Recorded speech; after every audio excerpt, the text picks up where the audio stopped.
Hello दोस्तों, मेरे channel Dheeraj Porwal and family jungle Medicare में आपका एक बार पुनः स्वागत है। दोस्तों, आज मैं आपको एक ऐसी दिव्य जड़ी बूटी दिखाने जा रहा हूं जिसे अश्वगंधा कहते हैं। आप अच्छी तरह चिर परिचित होंगे इस नाम से, लेकिन आपने शायद ये जड़ी बूटी ना देखी हो। दोस्तों, मार्केट के अंदर आजकल काफ़ी नकली अश्वगंधा के जड़ी बूटी दे देते हैं और वो हमारे बजाय फ़ायदे के हानिकारक होती है। तो सबसे पहले दोस्तों, मैं आपको अश्वगंधा के बारे में परिचय कराई देता हूँ कि अश्वगंधा किस तरह का होता है, इसका इंग्लिश नाम क्या है, इसका विभिन्न भाषाओं में क्या बोलते हैं, और साथ ही साथ दोस्तों ये किस तरह का होता है। तो देखिए दोस्तों, ये अश्वगंधा जड़ी बूटी यहाँ पर है और इसमें देखिए दोस्तों, जिस तरह से मकोई होती है, मकोई की तरह ही इसके अंदर फल होते हैं और ये कच्चे होने पर हरे और पकने पर लाल हो जाते हैं। जैसा कि आप देख रहे हैं, इसमें इस तरह की फलियाँ होती हैं और ये अश्वगंधा का पत्ता है। तो सबसे पहले दोस्तों मैं आपको बताता हूँ कि अश्वगंधा का हमें कौन सा भाग उपयोग में करना चाहिए, क्योंकि ये एक जहरीला पौधा होता है। जो इसका फल होता है वह भी जहरीला होता है, इसके पत्ते भी होते हैं वह भी जहरीले होते हैं। तो दोस्तों, अश्वगंधा में जो इसकी जो जड़ होती है उसका ही हमें उपयोग करना चाहिए और जड़ से 6 इंची ऊपर तक जो तना होता है वहाँ तक तो हम इसका उपयोग कर सकते हैं। बाकी इससे ऊपर अगर हम इसका उपयोग करते हैं तो वो दवा हमें बजा फ़ायदे के नुकसान देती है। तो इस चीज़ का विशेष ध्यान रखें। मार्केट में अक्सर कर जो अश्वगंधा की जड़ के साथ साथ में उसका ऊपर का भाग भी तना भी दे देते हैं, तो वो अश्वगंधा फ़ायदा नहीं करता है। तो यहाँ इम्पोर्टेंट बात ये है, समझने वाली बात ये है कि अगर हमें अश्वगंधा गांव देहात में आसानी से प्राप्त हो जाता है तो ये बहुत ही अच्छी बात है। तो मैं आपको अच्छी तरह से दिखाई देता हूँ कि अश्वगंधा किस तरह का होता है। आपने शायद देखा भी हो, लेकिन आप परिचित ना हो। देख लीजिए, पहचान लीजिए। बहुत करीब से जूम करके भी दिखा रहा हूँ मैं आपको। ये इसका पत्ता है और ये इसमें इस तरह के फल होते हैं।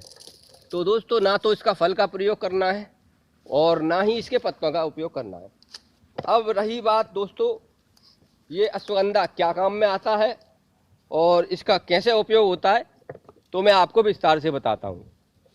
दोस्तों, अश्वगंधा आयुर्वेदिक मत में बहुत ही अच्छी और दिव्य जड़ी बूटी है। इसके अनेक उपयोग हैं। तो दोस्तों, इन उपयोगों को बताने से पहले सबसे पहले मैं आपको इनका अन्य भाषाओं में क्या नाम है, इसका क्या परिचय है, वो मैं आपको बताता हूँ। दोस्तों, विभिन्न भाषाओं में, संस्कृत में अश्वगंधा, हिंदी में अश्वगंध, मराठी में आसगंध और गुजराती में आसंद कहते हैं। दोस्तों, अंग्रेजी में से विंटर चेरी कहा जाता है और लैटिन भाषा में विदेनिया सोमनीफेरा कहा जाता है। तो यही दोस्तों, ये तो रही आपके इसके नामों की बात। अब मैं आपको बताता हूँ कि ये किस किस उपयोग में काम आती है। तो दोस्तों,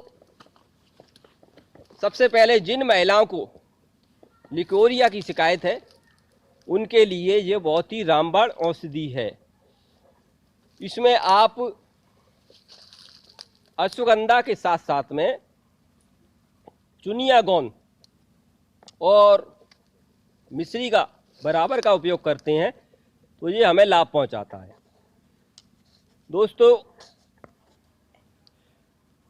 दोस्तों, ये महिलाओं के लिए बहुत ही उत्तम दवा है। तो इसमें आपको अश्वगंधा, चुनियागौन और बराबर की मिश्री 5 ग्राम सुबह खाली पेट और 5 ग्राम रात में सोते टाइम अगर हम इसको दूध के साथ, गुनगुने दूध का सेवन करना है, लेते हैं तो ये लिकोरिया की शिकायत, चाहे वो रक्त प्रदर हो चाहे वे श्वेत प्रदर हो, सबको रोकती है। इसके साथ साथ जिन लोगों को दांत कटने की, जिन पुरुषों को दांत कटने की शिकायत है, उनके लिए भी ये रामबाण औषधि है। इसके लिए इसमें आपको सफ़ेद मूसली और अश्वगंध और सालम पंजा, इसके साथ साथ में इसमें आपको बराबर की मिश्री मिला करके इसका चूर्ण तैयार करना है। वही तरीका सुबह खाली पेट गुनगुने दूध से 5 ग्राम और रात में सोते टाइम 5 ग्राम गुनगुने दूध से। तो इसी तरह से इसका सेवन करने से हम बीमारी से निजात पाते हैं। तो दोस्तों, इसके साथ साथ जिनको जॉइंट पेन की शिकायत है, जिनके जोड़ों में दर्द है, उनके लिए भी ये बहुत ही अच्छी मुफीद दवा है। तो दोस्तों, इसका उपयोग जॉइंट पेन में भी किया जा सकता है। इसका चूर्ण बना करके और साथ में मेथी दाना और सौंठ, इन तीनों को मिश्रण बना करके अगर हम इस दूध के साथ लेते हैं कि इस चूर्ण को केवल एक ही बार रात में सोते टाइम लेना है, तो हमारे जॉइंट पेन की समस्या में ये लाभकारी है। तो दोस्तों, मेरा प्रयास आपको कैसा लगा मुझे कमेंट में बताना। वीडियो को ज़्यादा बड़ी ना करते हुए अगर मेरा प्रयास अच्छा लगा हो तो मेरे चैनल को लाइक एंड शेयर करना। तो इन्हीं शब्दों के साथ दोस्तों, मैं अपने सहयोगी मित्र साज भाई, इनका मुख्य नाम खालिद खान है, इनके साथ मैं वीडियो को यहीं विराम देता हूँ। जय हिंद।